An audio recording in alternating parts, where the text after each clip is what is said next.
It's a pleasure to sit here with Joey. Joey is a co-founder. He was a CEO of Allbirds, which I was very proud to own. Bank of America was very proud to also take them, do work for them throughout their existence. It truly was a brand that I feel fundamentally reshaped the way that consumers look at footwear, look at brands, and brought sustainability to the fore. Nobody else had done that before, and candidly, I don't know if anybody has done that effectively since. We certainly want to talk about that. Under Joey's leadership, Allbirds became a national phenomenon. It was everywhere. I think even Obama had shoes that he wore. IPO'd on NASDAQ and has become a symbol of sustainability. So Joey, but before we begin, this is about the region. I'm sure people want to hear about your background for sure, but first, what's about this region that appeals to you, and why are you here? Am I on? Okay, cool. I can probably find some underwear. I am wearing them now, and I can also attest to the fact that they're the best underwear that's in the market. Thank you, Sam. Yeah, I'll just start by saying I'm very humbled to be up here. There's some phenomenal entrepreneurs in this region, and it's a very special place. So I have been here for quite a long time. I was born in Marin. I went to Redwood High School. I was a decent soccer player, and turns out when you try to relive those glory days, that is sometimes how you end up in a boot and can't represent your own company's product on stage. But I do have one half pair, as we call it in the biz. But I took about 10 years, a little over 10 years, to leave the region to find a woman. I did. I brought her back here, and I've been back here ever since. So we now have 3 kids, live in Mill Valley, and it's a very near and dear to my heart, and frankly, pivotal to why I do what I do and how I think about things, and a lot about how sustainability works its way into everything that I do. Thanks, Joey, and we'll talk more about that in a second. I'm sure folks out here who are both investors and company founders would love to hear more about your entrepreneurial journey. You do have a varied background, if I could say so. You were a consultant or a reform consultant, perhaps even a reform banker at one point. You then became a clean tech executive before diving into Allbirds.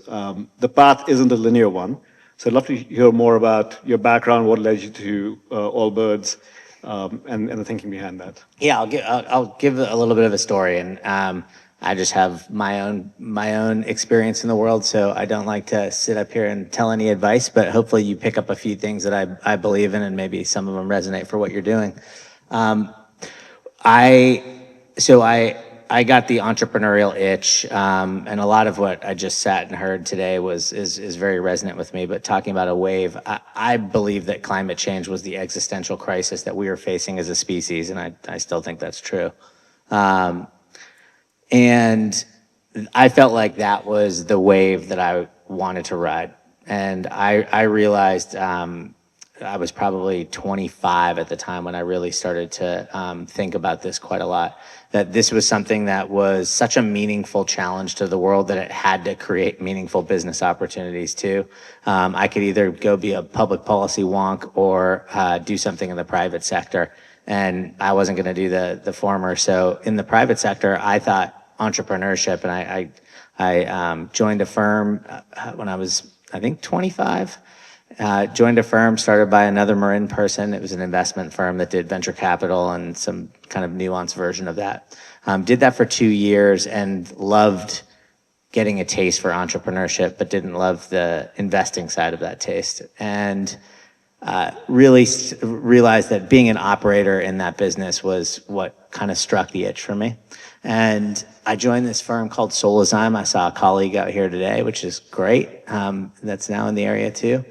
And we developed an incredible technology to manipulate microalgae using biotechnology. And we could essentially program it to take sugarcane from Brazil.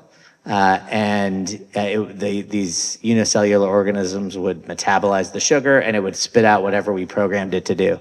Eventually, I ended up leading the renewable chemicals group within that firm, trying to replace things from surfactants like soaps and industrial lubricants and a whole host of other products. And I learned an enormous amount about the landscape in that world. One of the things that I found was that I would travel around the world and meet multinational companies, often brands, and you know what I just said, it's pretty exciting. You can replace any cut of the barrel of oil in petroleum just using biotechnology, have a cost structure that was reasonably efficient, and do something pretty high performance for these companies' products. So I would always get in the door. And then by conversation 3, it would be like, you know, we went back to the procurement team and they said we wanted some plastic, and if we could get that cheaper, that would be great. Can you do that? We're like, no, we don't do that. And what I realized in that is that consumers at the end of the day vote with their wallet, and that really does drive the economy. And the gatekeepers to consumers are brands. And I felt like we hadn't had someone who could speak about sustainable design and marketing in a way that mattered to consumers, which is essentially a no compromise offering that says we can actually use Mother Nature who's the greatest innovator we've ever seen in the last many millions of years, to harness that innovation and take something to make a consumer product much better because it's sustainable. We're not doing it for this. You're not buying it for the sustainability. You're buying it because it's a better product. And so I had that realization when I was still at Solheim, and I started looking around to try to find what I wanted to do in entrepreneurship to tackle that and capitalize on that opportunity. And I looked at a whole bunch of different things. Took me a year. And I was an early customer for a prototype for this product, the original wool runner, which I decided to wear today. And it was the soon-to-be husband of my wife's roommate in college, and he had a cool product. He had a cool message. He was not able to build the business. And towards the end of the year of searching for how I wanted to kind of tackle this opportunity and bring purpose and meet that financial opportunity to really drive and show that there was a possibility that you can build a company that really was no compromise and could do both, we had a chat, and he ended up flying from London. His name is Tim Brown. He was living in London at the time, but he's a Kiwi by origin. And he flew out here, and we walked around the hills of Mill Valley and the headlands for 3 straight days. And at the end of that 3-day period, we decided that we really could build something that our grandkids would be proud of, that had a financial opportunity that was really meaningful, that was in an industry that was enormous. Sneakers are probably about $60 billion per year in the United States alone today, just sneakers. Footwear is closer to $100 billion. So it's a really big market. So we had room to do something special. And so we kind of shook hands and decided to do it right there. A couple months later, I quit my job at Solheim. I raised some money to help us start it up. And by March of 2016, so I quit my job in July of 2015. By March of 2016, we launched the Wool Runner to the world. And we used incredible focus. And we had the opinion that the definition of focus is saying no to 99 things for every one thing you say yes to. We tried to play to win really big, and if we weren't going to win big, we wanted to fail quickly. And I can talk about how I arrived at that with my wife and that strategy, which was quite helpful, actually. And we ended up starting pretty great. And, you know, as you mentioned, we sold $1 million of Wool Runners in the first month. In our first full calendar year, we sold about $60 or $70 million worth of shoes. We only had 2 styles in the first 2 years, and we're able to build the business up to $300 million before we had some COVID issues that we learned some lessons from. So that's the journey. That was a longer-winded answer probably than you're looking for, but no, that's perfect. It's good for everybody. If I can just double-click on that for just a second. You started in 2015, sold your first shoes in 16. I think you were unicorn by 18, right? So that's explosive growth. We're in a very different environment today from a valuation perspective and raising capital. But that ability to go from inception to being a unicorn was unheard of back then, just the speed at which you guys did it, and the up and to the right. I'm sure it wasn't a linear path. So maybe just any lessons you'd learned through that. Maybe it was acquiring customers, building a D2C business, by the way, it's very, very tough. So go out there, acquire customers, build their trust was perhaps tough. But what other lessons did you learn during that initial period that you carried on beyond that? Yeah, it's certainly not up and to the right. I mean, I think the revenue did go up and to the right, but behind the curtains, it was not always like that. One of the things that's interesting, particularly in an inventory-laden business, which is annoying. So, Mike's suggestion that you do AI, if you really know how to do that stuff, then maybe you could do that because not a lot of inventory. But with inventory businesses, even really good success, it tends to always be about either you have too much of something or too little of something. And having too little of something can create some really substantial challenges. So we had a whole bunch of issues just managing through the forecasting and balancing of a business that was very difficult to forecast, very difficult to buy inventory for, and had product development lead times of 18 to 24 months for a new style. So super challenging kind of planning cycle for that. That's one thing, which goes back to the idea of focus. And when you have inventory, having SKU productivity is the absolute most essential thing you can possibly drive towards. So that's one element. I think the other element, of course, I think anyone who's been a leader of a business that scales quickly and has a decent number of people is that the people on that team are the most important thing that you can possibly get right or wrong, and acting very intelligently when you hire and acting very intelligently when you need to fire, keeping humanity in the process all the way is essential. And one of the things that I found was that when you don't fire people that really need to be outside of the team and not in the company, you lose a lot of your best people because everyone sees what's going on, probably oftentimes before you do. And if you don't act quickly, it reflects so poorly on you as an operator that I would say that's one of the things that will always stick with me. And I tended to get things right on that quite a lot, and a lot of mistakes too. I remember having to one example where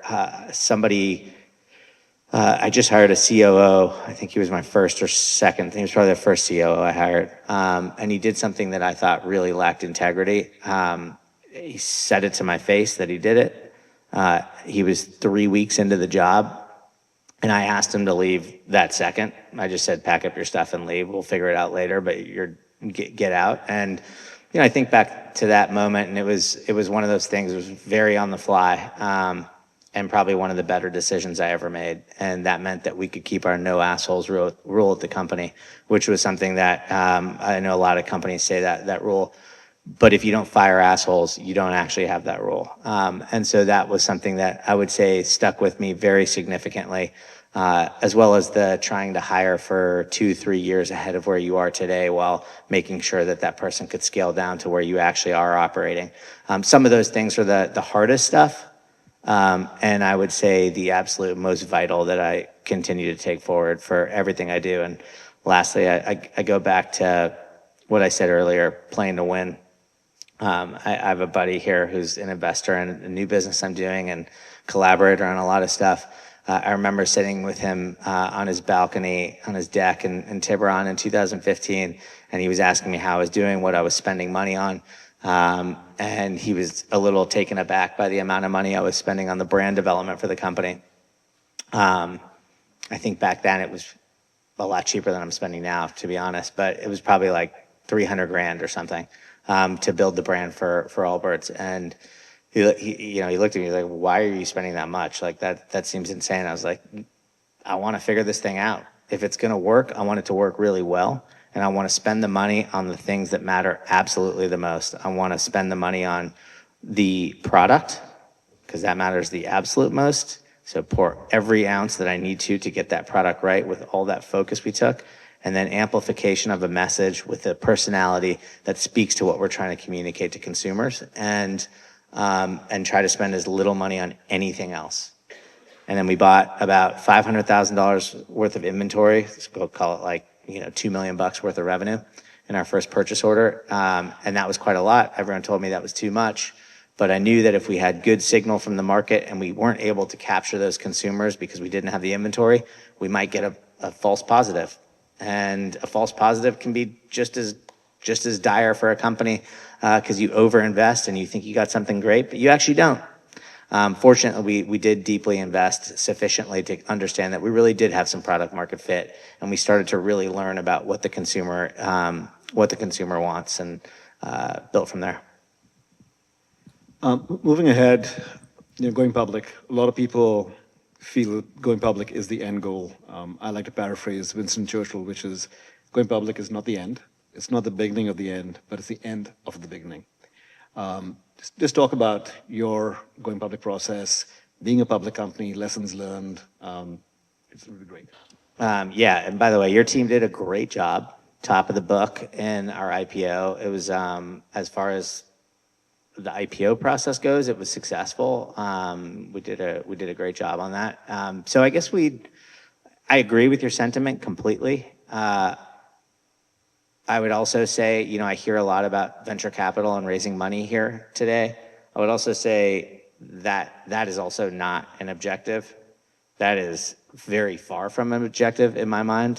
So I encourage everyone to really think about the end objective of what you are trying to do with your business. And if you need venture capital because you're building a great looking car and there's no gas in the tank and you really need gas to make it hum the way you want it to, then do it as a necessary evil. But these people are buying your business and taking ownership away from other people that previously owned in your business, and you should be striving to make the most efficient business to be as profitable as quickly. Now, I wouldn't say that went perfectly for me at Allbirds, but we raised quite a lot of venture capital, and then we raised some pre-IPO money from public company investors, and then we raised a public offering, all diluting the company. But we believe we had a really big vision that we were going to continue on.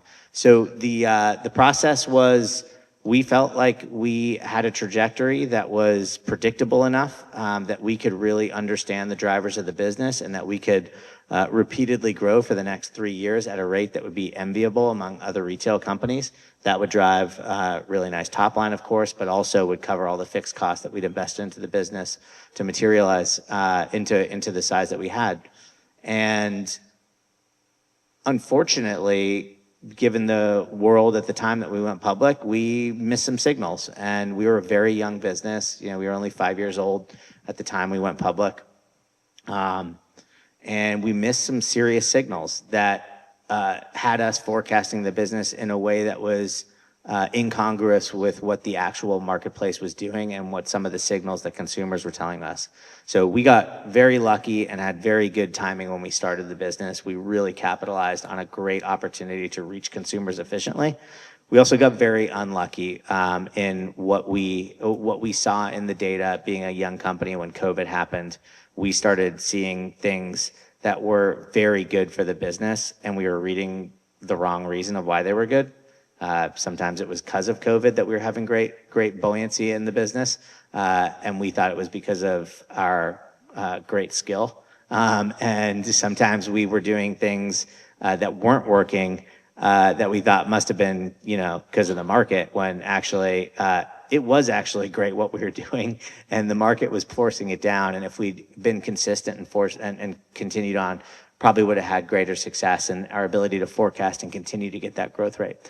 So unfortunately, post the IPO, the market fell out, not anything related to us, very quickly after we went public in November of 21.